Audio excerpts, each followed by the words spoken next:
Good morning. My name is Jacob Booth, and I am the Weird Christian Dude.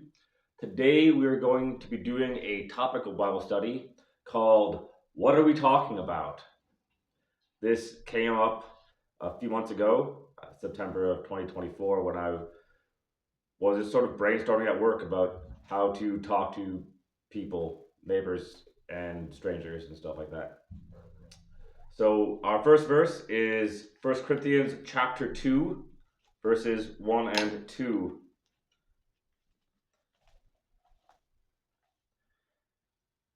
And I, brethren, when I come to you, came not with excellency of speech or of wisdom, declaring unto you the testimony of God. For I determined not to know anything among you save Jesus Christ and him crucified. So in this, Paul has a couple of points that he makes. Firstly, he didn't use a lot of excellent speeches or elegant words like we'd expect people to do that are influential, but he just spoke plainly and told them the truth. And that's really all that we need to do. You don't need to try and convince people. If you could convince people, then someone who's more clever or more well spoken could simply unconvince them, and then they would be worse off than when they started. So he doesn't rely on fancy words to get the point across. And he also, in this, it says that he determined to know nothing except Jesus Christ. So all other subjects were sidelined. This can work more in modern society than you'd think. You just need to make sure you include God in everything that you're doing. He was more evangelistic than, I don't know, normal people, I guess, where this was the only thing that he did. He did it all the time. He was super enthusiastic, and that was his life. So he didn't get caught up in talking about politics and talking about sports or sideline issues. He just kept to the point. The second verse is 1 Corinthians chapter 9, verse 19 through 22. For though I be free from all men, yet have I made myself servant unto all, that I might gain the more. And unto the Jews I became a Jew, that I might gain the Jews, and to them that are under the law, as under the law, that I might gain them that are under the law. To them that are without law, as without law, not being without law of God, but under the law to Christ, that I might gain them that are without law. To the weak became I as weak, that I might gain the weak. I am made all things to all men, that I might by all means save some. So, Paul doesn't have prejudice in who he talks to. He's willing to speak to whoever is willing to speak to him, and the cultural and national boundaries are gone. They don't matter. So, that's something that I try to reflect in my own life. And if you try to talk to people from different cultures and countries, that can be a little bit uncomfortable. But the things that people do and the way they do them don't really affect the truth. So, however you can get through the people, you should do that. Those two verses sort of go together. I pair a lot of things together in that way to get perspective for myself. So the second pair of verses will start with Proverbs chapter 26,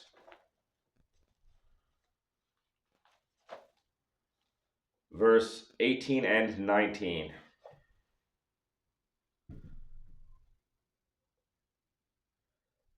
As a madman who casteth firebrands, arrows, and death, so is the man that deceiveth his neighbor, and saith, Am I not in sport? So that's giving people a hard time, and then just be like, oh, I was just joking, man. No, don't do that. That doesn't benefit anyone. You're not cool. You're not helping. Just don't do that. And in some professions that's more common than in others, construction, military, stuff where that's predominantly men, they will do that and prank each other and give each other a hard time. Yet don't. That's a terrible example to set. Stop doing that. You're idiots. Second verse is Matthew chapter 15, verse 11.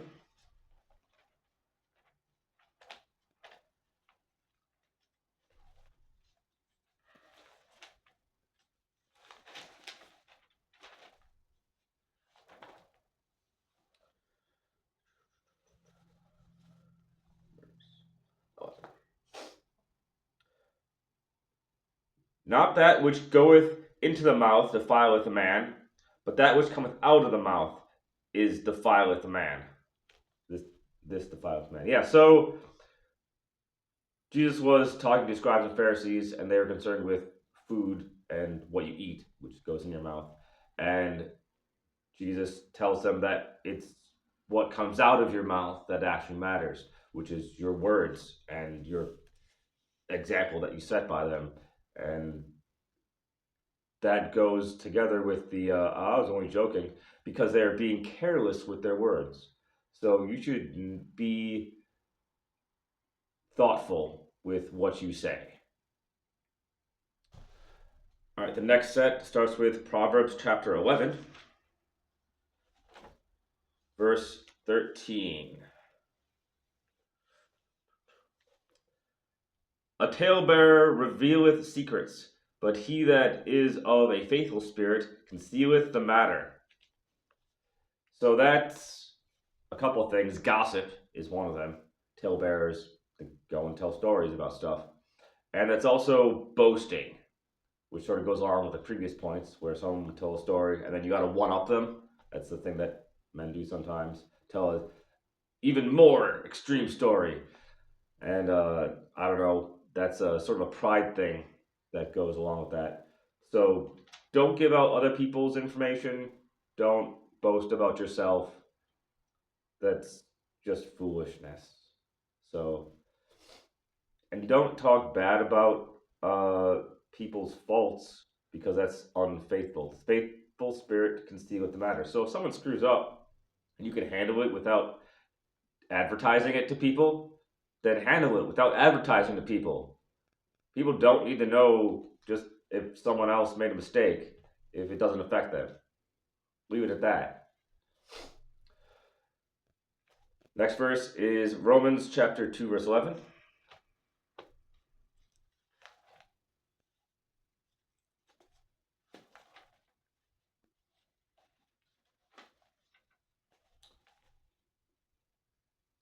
For there is no respect of persons with God.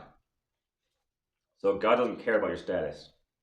That's that meaning. He doesn't have that favoritism that people like to have for each other or think that they have because of their status. It's actually Acts chapter 10, verse 34 and 35 also talks about this. And Peter opened his mouth and said, Of a truth, I perceive that God is no respecter of persons, but in every nation he that feareth him and worketh righteousness is accepted with him. So your status does not affect your status in like the world, doesn't affect your status with God. But your working in righteousness, which is your behavior and your words, is what makes you accepted to God and what your actions will be judged on. Motivation is also included in that. The next, I think that's really true equality, because God is above all the people. He made everything, so he can judge people fairly. So our statuses amongst ourselves in our society, he's not in that. He doesn't need to be. Now we'll go to Matthew chapter 6, verses 5 through 8. And when thou prayest, thou shalt not be as the hypocrites are, for they love to pray standing in the synagogues and in the corners of the streets, that they may be seen of men. Verily I say unto you, they have their reward. But thou, when thou prayest, enter into thy closet, And when thou hast shut the door, pray to thy Father which is in secret, and thy Father which seeth in secret shall reward thee openly. But when ye pray, use not vain repetitions, as the heathen do, for they think that they shall be heard for their much speaking. This is more of a inside the church type of thing. It's a little harder to apply to other people because they don't specifically pray. But there are definitely groups that and individuals who like to pray publicly and loudly and for a long time, then and now, and don't do that because praying is basically a conversation with God. So you don't need to include other people in that necessarily. That God says to enter into a closet and pray in secret. So, which also goes back with the previous verse about talebearing. You don't need to tell other people what you're praying about because that's not your business. That's not their business. It's between you and God. Also, verse 7 says to not use vain repetitions. That's something that is in several denominations of Christians. Uh, Catholics like to use their Hail Marys, and Pentecostals say Lord hundreds of times in the prayer sometimes. Just repeat the same thing for an hour, and that doesn't benefit you. God does not like that. Stop doing it. It's annoying. You're just annoying God. He will not hear you for your much speaking. Now we'll go to Romans chapter 14.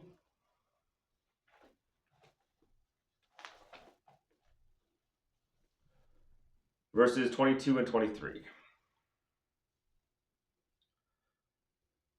Hast thou faith? Have it to thyself before God. Happy is he that condemneth not himself in that which he alloweth. And he that doubteth is damned if he eat, because he eateth not of faith. But whatsoever is not of faith is sin.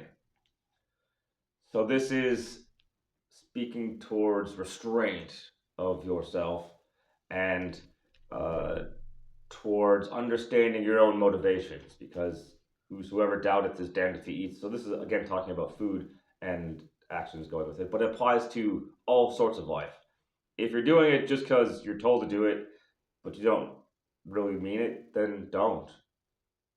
Don't apologize if you don't feel sorry. Don't say thank you if you're not thankful. It's just lying. God doesn't like that. If you want to pray to him, do it in secret, and then it will be genuine because you're not displaying it to anyone else. It's just you and God. And he already knows everything you're going to say. So keep it simple and honest. Just like that. And my last verse is 1 Timothy chapter 1, verses 5 through 7. Now the end of the commandment is charity out of a pure heart, and of a good conscience, and of faith unfeigned, from which some having swerved have turned aside unto vain janglings, desiring to be teachers of the law, understanding neither what they say nor what they affirm. So vain janglings. That's basically people like to talk just to hear themselves talk, or because they think that makes them important or smart or valuable or something. Don't waste your time with that. If you don't know what you're talking about, don't say anything. People want to be teachers, but they don't know what they're teaching because they're just repeating what they've heard, but they don't understand the subject. So you need to have subject knowledge in order to train other people. That's true in every aspect of life. If you haven't read the book, then you can't teach the book. If you haven't worked in a field, any field, especially STEM fields, then you can't teach those subjects. The same is true with scripture. If you don't understand this subject, you cannot teach it. And in my opinion, reading the entire Bible is the bare minimum to having an understanding to teach people with.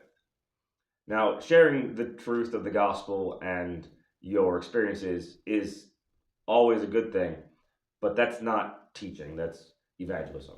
So, understand what you're talking about before you talk about it, because you don't want to bring disgrace onto God and the Holy Scripture by teaching heresies just because you've heard it a lot. Well, thank you for watching. Have a wonderful evening, and you are always welcome to come and talk to me.